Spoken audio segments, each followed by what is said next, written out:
AIIMS വന്നിരിക്കുമെന്ന് തറപ്പിച്ച് പറയുന്ന കേന്ദ്രമന്ത്രി സുരേഷ് ഗോപിക്ക് പിന്നിൽ വെറുമൊരു വാക്കല്ല, കൃത്യമായ പ്ലാനിംഗ് ഉണ്ടെങ്കിലോ? ട്രോളുന്നവർക്ക് ചിരിക്കാം, പക്ഷേ 2026 കേരള രാഷ്ട്രീയം മാറാൻ പോകുന്നത് വെറുമൊരു പ്രഖ്യാപനം കൊണ്ടല്ല, കേന്ദ്ര സർക്കാരിന്റെ ഇച്ഛാശക്തി കൊണ്ടായിരിക്കും. എന്താണ് സുരേഷ് ഗോപി പ്ലാൻ ചെയ്യുന്നത്? എന്തുകൊണ്ട് എയിംസ് വൈകുന്നു? ഭാരതത്തിന്റെ വികസന ഭൂപടത്തിൽ കേരളത്തിന് എത്ര സ്ഥാനമാണുള്ളത്? അറിയാം. കേന്ദ്ര ബജറ്റിന് പിന്നാലെ സോഷ്യൽ മീഡിയയിൽ വലിയ ചർച്ചയായിരുന്നു കേരളത്തിന് എയിംസ് ലഭിച്ചില്ല എന്നത്. എന്നാൽ ഇതിനെതിരെ ആഞ്ഞടിച്ചാണ് സുരേഷ് ഗോപി രംഗത്തെത്തിയിരിക്കുന്നത്.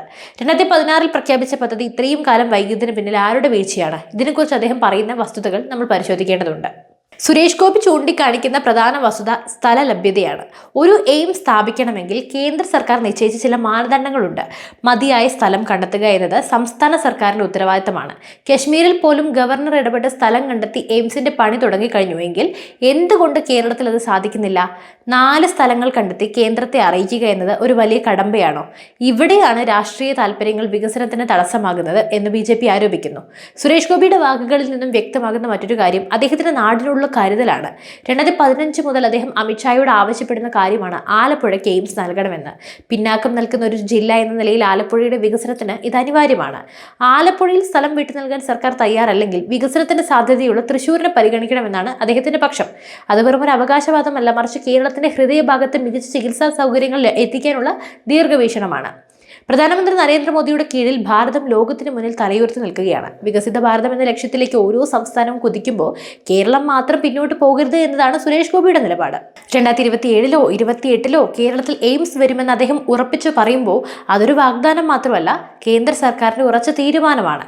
അടുത്ത നിയമസഭാ തെരഞ്ഞെടുപ്പിനെ കുറിച്ച് സുരേഷ് ഗോപിക്ക് വ്യക്തമായ കാഴ്ചപ്പാടുണ്ട്.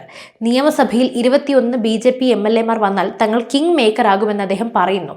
അത് കേരളത്തിലെ സാധാരണക്കാരായ വോട്ടർമാരുടെ നട്ടലിന്റെ ബലമായിരിക്കുമെന്നും അദ്ദേഹം കൂട്ടിച്ചേർത്തു.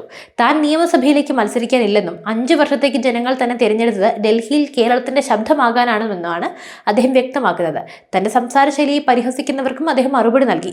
മറ്റേ മോനെ എന്ന പ്രയോഗം വ്യക്തിപരമായ അധിക്ഷേപമല്ല, മറിച്ച് തന്റെ സ്നേഹവും അതേസമയം ചിലരോടുള്ള വിയോജിപ്പും പ്രകടിപ്പിക്കാനുള്ള രീതി മാത്രമാണെന്ന് അദ്ദേഹം വിശദീകരിക്കുന്നു. ട്രോളുകൾക്കും വിമർശനങ്ങൾക്കും അപ്പുറം കേരളത്തിന്റെ വികസനത്തിന് കേന്ദ്രത്തിന്റെ സഹായം അനിവാര്യമാണ്.